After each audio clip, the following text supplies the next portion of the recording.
हाय, मी विनायक. यंगिस्तान जिंदाबाद मध्ये तुम्हा सर्वांचं स्वागत. निवडणुकीच्या रणधुमाळीला खऱ्या अर्थानं आता सुरुवात झाली आहे आणि त्यामुळे यंगिस्तान जिंदाबाद सुद्धा एका नवीन रूपात, नवीन ढंगात आणि या ब्रँड न्यू अवतारात मी पुन्हा एकदा तुमच्यासाठी घेऊन आलोय. 2006ला महाराष्ट्राच्या राजकारणात एक वेगळी उलथापालथ झाली. तरुणांचा आणि मराठी माणसाचा आवाज म्हणून एका पक्षाची स्थापना झाली. महाराष्ट्राचा सर्वांगीण विकास करण्याचा अजेंडा घेऊन महाराष्ट्र नवनिर्माण सेना या पक्षाची वाटचाल सुद्धा सुरू झाली. पण 2006 ते 2014 या कालावधीमध्ये मनसेनं याच आपल्या तरुणांच्या अपेक्षा पूर्ण केल्या आहेत का?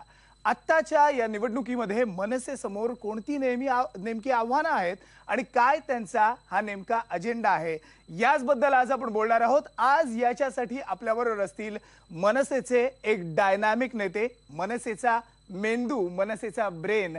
त्यांना आपण हे सगळे प्रश्न विचारणार आहोत आणि हे सगळे प्रश्न विचारण्यासाठी आपल्या बरोबर आहे एक यंग पॅनल. हे यंग पॅनल म्हणजे 4 यंग प्रोफेशनल्स आहेत. सुरुवात करूया आपण आजच्या या शोला. पक्ष स्थापनेपासून आतापर्यंत मनसेनं विकासाचा मुद्दा जो आहे तो लावून धरलेला आहे, उचलून धरलेला आहे आणि याच विकासाच्या मुद्द्यावर त्यांना प्रश्न विचारणार आहेत. अनेक वाद सुद्धा या मुद्द्यावरून झालेले आहेत. या सगळ्या मुद्द्यांवर प्रश्न विचारायला आपल्या बरोबर आहे सिद्धार्थ उघाडे. तर तरुणांचा आवाज म्हणजे मनसे हे एक समीकरण आहे, पण तरुणांचा आवाज आणि तरुण हे मनसे बरोबर इतकी वर्ष सातत्यानं उभे राहिलेले आहेत. आत्ताची काय नेमकी परिस्थिती आहे, या तरुणांचे नेमके काय प्रश्न आहेत, हे विचारण्यासाठी आपल्या बरोबर आहे नाशिकवरून प्रथमेश गायकवाड. मनसेला जसा तरुणांनी प्रतिसाद दिलाय, तरुणांचं जेवढं वेळ मनसेच्या बरोबर आहे त्याचबरोबर महिलांनी सुद्धा तितकाच मोठा प्रतिसाद मनसेला आत्तापर्यंत दिलेला आहे. आणि याच सगळ्या महिलांचे प्रश्न विचारण्यासाठी, महिला सक्षमीकरण असेल, सबलीकरण असेल, हे सगळे प्रश्न विचारण्यासाठी आपल्या बरोबर आहे गौरी पटवर्धन. तर पक्ष स्थापनेपासून ते आत्तापर्यंत अनेक वादविवाद रंगले, मोठा पक्ष जन्माला आलाय, त्यामुळे या चर्चा होणार, वाद होणार, राजकारण सुद्धा होणार. या सगळ्याबद्दल मनसेच्या नेत्यांना प्रश्न विचारणार आहेत पत्रकार साहिल. तुम्हा सगळ्यांचं स्वागत आहे या चर्चेमध्ये.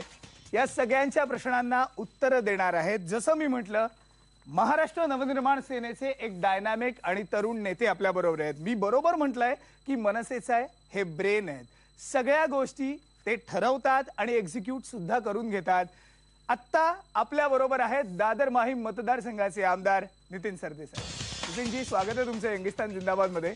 बसण्याच्या अगोदर मी एक रिक्वेस्ट करतो तुम्हाला. वोटिंग बॉक्स आहे, निवडणुका जवळ आलेल्या आहेत. असंच आमच्या समाधानासाठी सगळ्यांच्या एक आपल्याला प्रतिज्ञा करायची आहे. आज जो मैं कुछ कहूंगा सच के सिवा कुछ नहीं कहूंगा.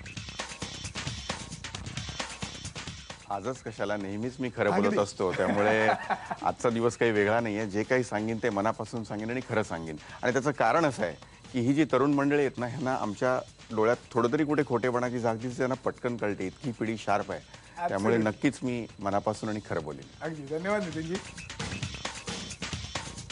आपण चर्चेला सुरुवात करणार आहोत नितीनजी, पण सगळ्यात पहिल्यांदा आम्हाला तुमच्याकडून ऐकायचं आहे. खरं तर तुम्हाला याची अगदी सवय आहे आणि यात काही तुम्हाला वेगळं नाहीये. 2 मिनिटं तुम्हाला मिळणार आहेत. या 2 मिनिटात आत्ताच्या निवडणुकीला सामोरं जाताना काय तुमचा नेमका अजेंडा आहे, तरुणांसाठी असेल, राज्यासाठी असेल, तो आम्हाला ऐकायचा आहे. पण 2 मिनिटांचं काउंटडाऊन आहे. रेडी? टाइम स्टार्ट्स नाव. राज्यासाठीचा अजेंडा म्हणाल तर अर्थातच महाराष्ट्राचा विकास. आणि सुरुवातीलाच जे राजसाहेबांनी सांगितलं की जगाला हेवा वाटेल असा महाराष्ट्र आपल्याला उभा करायचा आहे, त्यामुळे राज्याचा अजेंडा म्हणाल तर तो अजेंडा आहे महाराष्ट्राला पहिल्या क्रमांकावर न्यायचा आहे. आणि तरुणांचा जर तुम्ही मला प्रश्न विचाराल की तरुणांसाठी काय अजेंडा आहे, तर सर्वप्रथम मला आज या सगळ्या तरुण मंडळींना भेटत असताना एक जाणवतं की त्यांचा एकंदरीतच आपल्या देशाच्या पॉलिटिकल सिस्टीमवरचा विश्वास कुठेतरी उडत चाललेला आहे. आणि तो विश्वास रिस्टोअर करण्यासाठी जे काही करावं लागेल ते करणं हा मला वाटतं आमची प्रायोरिटी क्रमांक 1 असेल. कारण तरुणांना आज वाटतं की आपल्या देशात काहीच चांगलं होत नाहीये, काहीच घडत नाहीये. ते घडवणं हे महत्वाचं आहे. दुसरी गोष्ट अशी की हे तरुणांसाठी सगळं करत असताना, त्यांचा विश्वास परत या सिस्टीमवरती आणत असताना मनुष्यबळ विकास, प्रत्येकाला रोजगार, आज रोजगाराच्या संधी उपलब्ध करणं, जे तरुण आज शहरामध्ये राहतात त्यांना कुठेतरी आज वाटते की मला परदेशात जायचंय, मला इथं राहायचं नाहीये. आणि जे खेड्यापाड्यामध्ये राहतात, पारंपरिक व्यवसाय करतात, त्यांना वाटतंय मला शहरात यायचंय. हे जे काही घडतंय हे न घडता पुन्हा एकदा भारताची जी व्यवस्था होती त्याच पद्धतीने, अर्थात ती प्रगत पद्धतीने करायला लागेल. पण ह्या सगळ्या सिस्टीमवरचा विश्वास बसण्यासाठी काहीतरी करायला लागेल. आणि दुसरं, शिक्षण पद्धती जी आपली आहे त्याच्यामध्ये बऱ्यापैकी बदल करावा लागेल, आमूलाग्र बदल करावा लागेल. ती कुठंतरी म्हणजे व्यवसायाभिमुख असायला पाहिजे. म्हणजे आपण जे शिकतो आणि त्याच्यानंतर आपण आयुष्यामध्ये पुढे जे काही करतो याच्यामध्ये अनेकदा काहीही सांगड नसते, कुठेही काहीही संबंध नसतो. तो असावा आणि प्रत्येकाला आपल्याला आयुष्यात पुढे काय करायचंय याच्या सगळ्या संधी उपलब्ध असाव्या आणि त्या पद्धतीचं शिक्षण सगळ्यांना मिळावं. ही एक खूप मोठी माझी अपेक्षा आहे आणि ती पूर्ण करण्यासाठी जे काही करावं लागेल ते मी आणि माझा पक्ष सातत्याने करत राहू. राजसाहेबांचं मार्गदर्शन आहे, त्यांच्यासारखा डायनामिक नेता आम्हाला मिळालेला आहे, ज्यांचे तरुण प्रचंड मोठ्या प्रमाणावर फॉलोअर्स आहेत आणि त्यामुळे त्यांच्यामध्ये हे मी नक्कीच करण्याचा प्रयत्न करेन. परफेक्ट. तुम्ही असे नेते आहात ज्यांनी 2 मिनिटात तुमचा सगळा अजेंडा मांडलेला आहे. मुद्देसुद्धा बोलण्यासाठी तुम्ही तर प्रख्यात आहातच, पण ज्या अजेंड्याची गोष्ट आता तुम्ही केली त्याचवरून आपण चर्चेला सुरुवात करूयात. 2014ला लोकसभा निवडणुका झाल्या आणि आता आपण तयार होतोय या विधानसभा निवडणुकांना. पण लोकसभा निवडणुकांचे जर आपण निकाल पाहिले, मनसेने 10 जागा लढवल्या, पण या मनसेच्या या लोकसभेतला हा जो परफॉर्मन्स जर आपण पाहिला, रिपोर्ट कार्ड जर तयार केलं, तरुणांचा प्रतिसाद तुम्हाला खरंच वाटतं का मिळाला? जे निकाल समोर आले, उमेदवारांचं डिपॉझिट जप्त झालेलं आहे, मग तरुणांच्या अपेक्षांवर तुम्ही खरे उतरलात का? आपण हा विचार करताना फक्त मनसेबद्दल बोलून चालणार नाही. मला वाटतं ही देशभरामध्ये एक मोदी या नावाची लाट होती आणि एकदा एखादी लाट, आणि ती सुरुवातीला सगळ्यांना वाटलं की ती कुठेतरी एक हवा आहे, ती लाट आहे. पण जेव्हा प्रत्यक्ष निवडणुका झाल्या तेव्हा कळलं की ती लाट नसून ती सुनामी होती आणि त्याच्यामध्ये अनेक गोष्टी घडल्या. त्यामुळे मला वाटतं की तो त्या निवडणुकीपुरता एक क्रायटेरिया होता. लोकांना तिकडे केंद्रामध्ये खूप मोठा बदल हवा होता. तशाच पद्धतीने आपण आज विचार करू शकत नाही. पुलाखालून खूप पाणी वाहून गेलेलं आहे, गोष्टी अनेक बदललेल्या आहेत. हरकत नाही, आपण चर्चेला सुरुवात करूया. सायली, सगळ्यात पहिल्यांदा तुम्ही म्हणालात की तुम्हाला तुमच्या युवकांचा आता विश्वास रिस्टोर करायचा आहे, पण मला वाटतं तुमच्या पुढे जास्त मोठं आज आव्हान आहे. तुमचं जे ब्लू प्रिंट आहे ते 8 वर्ष आलं नाही. तुम्ही 25 तारखेला ते आणणार आहात, कुठच्या साली माहित नाही. तर अशा परिस्थितीत तुम्ही कसं काय तुमच्या वोटर्सना विश्वास देणार आहात किंवा त्यांचं कसं काय रिस्टोरेशन करणार आहात? पहिल्यांदा तुम्ही असं म्हणलात की या 25 तारखेला होणार आहे आणि नंतर तुम्हीच म्हणलात की कुठल्या वर्षी ते माहित नाही. तर 2014 25 सप्टेंबर. तर हे पहिल्यांदा मी तुम्हाला सांगू इच्छितो. 2014-25 सप्टेंबर हे नक्की आहे. कारण मी हे मुद्दाम विचारतोय, कारण आज फेसबुक असेल, ट्विटर असेल, तुम्ही जास्त सोशल टेक्नोसॅव्ही आहात, तुमचा पक्ष टेक्नोसॅव्ही आहे. पण या ब्लूप्रिंटची जेवढी अपेक्षा सगळ्यांना इतके वर्ष लागून राहिली होती, 2006 पासून आतापर्यंत या पक्षाची ब्लूप्रिंट कधी येणार याकडे लोक अगदी नजर लावून बसले होते. पण ती ब्लूप्रिंट आत्ता येते, पण ती नक्की आत्ता 25 तारखेला येणार. काय आहे या ब्लूप्रिंट मध्ये? काय एवढा उशीर झाला तुम्हाला ब्लूप्रिंट आणायला? आज आपण 22 तारखेला बोलतोय, पुढचे काहीच दिवस उरलेले आहेत. त्यामुळे त्याच्यामध्ये जे काही आहे ते मला वाटतं प्रत्यक्ष राजसाहेबांच्या तोंडूनच किंवा त्यांच्या मार्फतच ते प्रेझेंटेशन आपण जर बघितलं तर जास्त बरं होईल. आणि राहिला मुद्दा तुम्ही जे म्हणलात की इतका वेळ का लागला, तर एखादी चांगली गोष्ट होत असताना त्याची सगळ्या बाजूंनी तयारी करत असताना कधी कधी वेळ लागतो. लोकांना साधारणपणे मनसे म्हणजे जादूची कांडी वाटायला लागलेली होती आणि नाही, याची मला भीती नाही वाटत, कारण आमच्यामध्ये अपेक्षा होत्या आणि त्या पूर्ण नाही झाल्या. त्या पूर्ण झालेल्या नसतील तरी येणाऱ्या जेव्हा तुम्ही एका मोठ्या स्पॅनचा विचार कराल त्यावेळेला तुम्हाला हे दिसेल. पण एका रात्रीमध्ये ज्या गोष्टी होतील ही जी अपेक्षा झाली होती ती कदाचित पूर्ण न झाल्यामुळे एक नेगेटिव्हिटी आलेली असेल. पण हे एकदा काही ब्लूप्रिंट आपल्या समोर आली आणि त्याच्यामध्ये जो प्रामाणिक प्रयत्न त्यांनी केलेला आहे महाराष्ट्राचं भलं करण्यासाठी, तो जेव्हा दिसेल तेव्हा या सगळ्या चर्चांना पूर्णविराम मिळेल अशी मला खात्री आहे. यालाच धरून मी एक पुढचा प्रश्न विचारतो.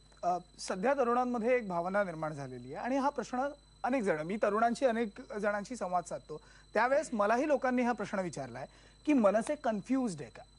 मनसे या गोष्टीमुळे कन्फ्युज्ड आहे का असं ते विचारतात की राज ठाकरे एक भूमिका घेतात किंवा पक्ष एक भूमिका घेतो आणि त्यानंतर त्या भूमिकेवरून मागे फिरतो. काही दिवसांपूर्वी एक विधान उदाहरणादाखल सांगतो, राज ठाकरेंचं आलं होतं आणि त्यामुळे चर्चेला जास्त खरं तर सुरुवात झाली की ते निवडणूक लढवणार की नाही लढवणार. पहिल्यांदा हो, त्यानंतर नाही. त्यामुळे लोकांमध्ये हा संभ्रम आहे की मनसे एक भूमिका घेतो त्यानंतर ती भूमिका बदलतो, मग विश्वास कसा ठेवायचा? नाही, कसं आहे की त्यांनी ती भूमिका 31 तारखेला जाहीर केली. त्याच्यामध्ये कार्यकर्त्यांमध्ये आणि लोकांमध्ये एक प्रचंड उत्साह निर्माण झाला. पण मला असं वाटतं की त्यांनी त्याच्यानंतर अनेक लोकांशी बोलल्यानंतर त्यांच्या कदाचित लक्षात आलं असेल आणि याचं उत्तर तेच अधिक चांगल्या पद्धतीने देऊ शकतील, जे मला वाटतं त्यासाठी जे जसं ब्लूप्रिंटसाठी आपल्याला काहीच दिवस वाट बघायची आहे, तसंच या सभांना प्रश्नाचं सुद्धा उत्तर सुरुवात सुद्धा होणार आहे. त्याचं उत्तर सुद्धा ते पुढच्या काही दिवसामध्ये तुम्हाला देतील. अगदी आपण हे प्रश्न सुद्धा घेणार आहोत, पण ट्विटर आणि फेसबुकवरनं सुद्धा तुमच्यासाठी काही खास प्रश्न आलेले आहेत. ते काय आहेत ते बघूयात. जो आता मी तुम्हाला प्रश्न विचारला, राज ठाकरेंच्या बदलत्या पवित्र्यामुळे निगेटिव्ह इमेज निर्माण झाली आहे का? हा एक अत्यंत महत्वाचा मुद्दा आहे. हर्षल लोहेकर हे विचारतायत, ही निगेटिव्ह इमेज खरंच निर्माण झाली आहे का? तरुणांमध्ये होते, पण याचा सामना तुम्हाला करावा लागतोय का? आणि या निवडणुकीत तुम्हाला करावा लागू शकतो का? नेगेटिव्ह इमेज तयार झाली आहे हे मी मान्य करणार नाही. कारण नेगेटिव्हिटी मी लोकांमध्ये सातत्याने वावरत असतो. मला तशी कुठे नेगेटिव्हिटी दिसली नाही आणि फक्त लोक वाट बघतायत ती राजसाहेबांनी स्वतः या दोन्ही गोष्टी जाहीर करण्याची. ती झाल्यानंतर ही एका रात्रीत चित्र बदललेलं असेल याची मला खात्री आहे. ट्विटर फेसबुकचे प्रश्न बघितले, पण काही तरुण जे आहेत ते सुद्धा तुमच्याशी बोलायला खूप उत्सुक आहेत. हे प्रश्न सुद्धा आपल्याला घ्यायचे. एक छोटासा ब्रेक घेऊन पुन्हा भेटूयात. पहा फक्त IBN लोक.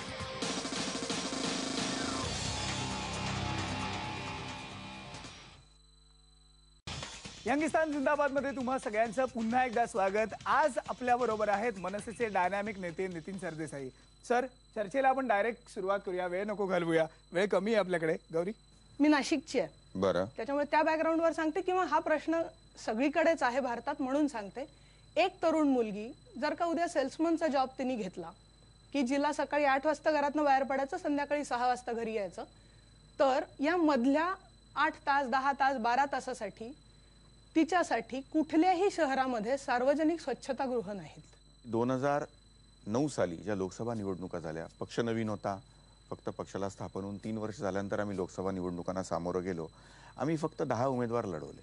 तुम्ही जो महिलांचा प्रश्न विचारलात, महिला कुठे दिसत नाहीत, या 10 पैकी 4 आमच्या आवश्यकता नव्हती. 4 उमेदवार या महिला होत्या. महिलांना नितीनजी, संधी प्रश्न देणारा तुला नाही. मला राजकारणातल्या म्हणून नाहीये. मी मला काय म्हणायचं की महिलांसाठी काही करत नाही.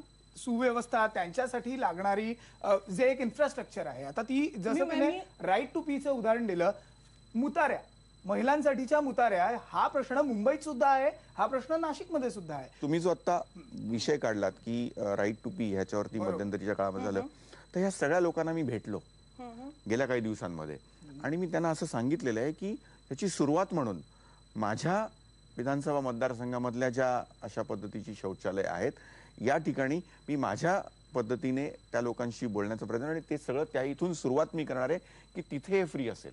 हरकत नाही. पुढचा आपण प्रश्न घेऊया. प्रथमेश, आता नाशिक महानगरपालिकेची महापौर पदाची निवडणूक झाली. राजसाहेबांनी असं स्टेटमेंट केलं होतं की भुजबळांचा आपण मफलरनी गळा दाबू, पण आता थंडी वाजल्यावर तीच मफलरची गरज पडली, असं का? लक्षात घ्या, 2 गोष्टीमध्ये गल्लत होते की अशा पद्धतीने ते प्रोजेक्ट केलं जाते की आमची नाशिकमध्ये राष्ट्रवादी बरोबर युती आहे.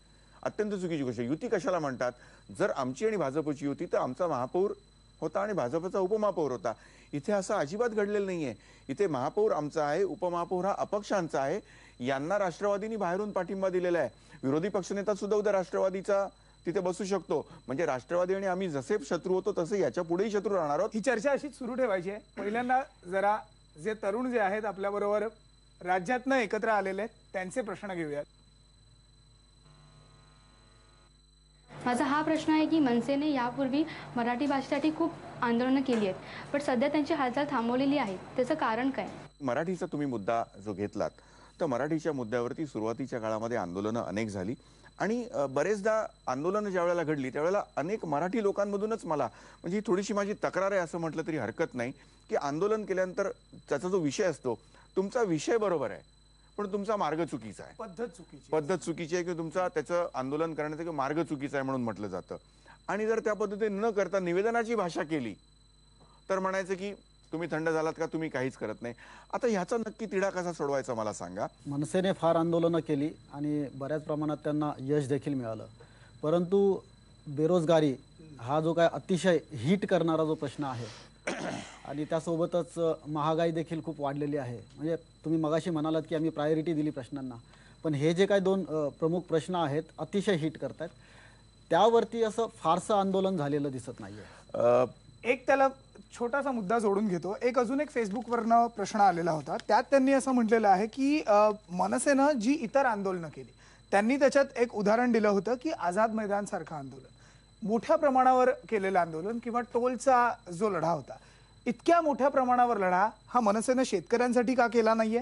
वीज, महागाई, पाणी प्रश्न या सगळ्या प्रश्नांसाठी का नाही केला? राज्यामध्ये शेकडो प्रश्न आहेत, त्यातले काही प्रश्न प्रायोरिटीवर हातात घेतल्यानंतर उरलेले का घेतले नाहीत हे विचारणं कुठेतरी मला असं वाटतं की थोडंसं अन्याय करण्यासारखं होतं.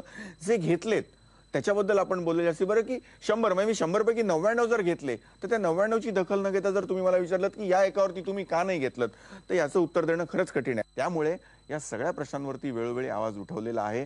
आंदोलन जर तुम्ही म्हणाल तर 100 प्रश्नापैकी जर अर्धे प्रश्न घेतले असतील, अर्ध्यांवरती वेळेल त्यावेळेला करू. त्यामुळे जे केलंय त्याच्यावरती आपण बघूया. ज्याच्याबद्दल काही झालं नाही ते का झालं नाही असं सातत्याने प्रश्नाला त्याचं उत्तर मी कसं देणार? बरोबर आहे. पण जेव्हा तुम्ही म्हणता प्रायोरिटी दिली गेली, अनेक मुद्द्यांना मनसेनं प्रायोरिटी दिली गेलेली आहे. शिवाजी पार्कमध्ये वायफायचा मुद्दा हा जेवढा वाढला गेला, या वायफायचा मुद्दा हा प्रतिष्ठेचा मुद्दा बनला. वायफायचा मुद्दा आणि इतर मुद्दे, मग वायफायचा मुद्दा तुमच्या प्रायोरिटी लिस्टवर सगळ्यात वर आहे का आणि हे बाकीचे मुद्दे खाली आहेत का? दादर माहीम हा परिसर राजकीय दृष्ट्या अत्यंत संवेदनशील असल्यामुळे तिकडे नाही, कुटुंब जरी माझा झालं प्रश्न तो तरी नाहीये. सुद्धा मीडिया तो कव्हर करतो. श्रेयाची लढाई हा माझा प्रश्न नाही. विसरून जाऊया आपण इकडे श्रेयाच्या लढाईचा काय राजकारण सांगायचा झालं. प्रयत्न करतोय मुद्दा. मी सांगायचा प्रयत्न काय करतोय, ती अत्यंत छोटी एक घटना होती जी तरुणांसाठी करण्याचा आम्ही प्रयत्न केला. ती वाढवली गेली. ती दादर आणि माहीम हा परिसर संवेदनशील असल्यामुळे मीडियानी मोठ्या प्रमाणावर त्याला कव्हरेज दिल्यामुळे तो कुठेतरी असा मोठा त्याला झाला. अगदी ठीक आहे. ही चर्चा आपल्याला अशी सुरू ठेवायची आहे. यानंतर एक आम्ही वेबसाईटवर आमच्या पोल घेतला होता. बघायचा आहे हा वेबसाईट पोल जो आहे आपला तो काय सांगतोय. पण एक छोटासा ब्रेक घेऊन पुन्हा भेटूयात. पहा फक्त IBN डे.